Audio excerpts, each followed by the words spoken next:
जगातला कोणताच धर्म द्वेष शिकवत नाही। जगातला कोणताच धर्म इतरांचा तिरस्कार करायला सांगत नाही।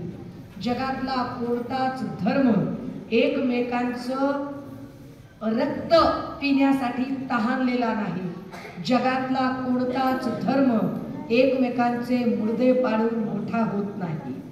मग अडचण कुठे आहे? मग गोंधळ कुठे आहे? मग धर्माच्या नावावर दंगली का होतात? म्हणजे सन्माननीय पक्षप्रमुख जेव्हा उद्धव साहेब अत्यंत शांत आणि संयतपणे सांगतात तेव्हा काही किल्ले पिल्ले लोक म्हणतात अहो त्यांनी हिंदुत्व सोडलं, आता हिंदुत्व करत नाही हो। म्हणजे नेमकं काय असतं बरं?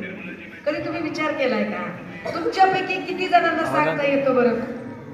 तुमच्यापैकी किती जणांना सांगता येतं की नेमकं हिंदुत्व म्हणजे असतं तरी काय? फक्त अष्टगंध लावणं म्हणजे हिंदुत्व आहे का?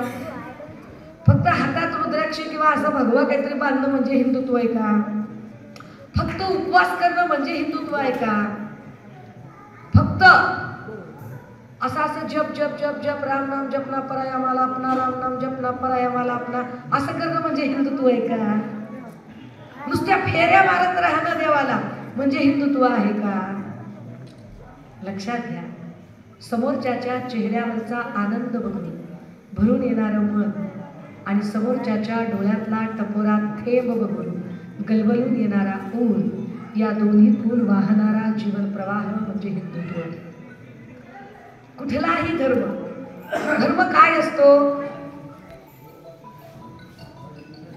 कुठेतरी थंड पाण्याने आंघोळ करून या आणि अमक्याला ओले त्याने प्रदक्षिणा घाला म्हणजे धर्म आहे का? काहीतरी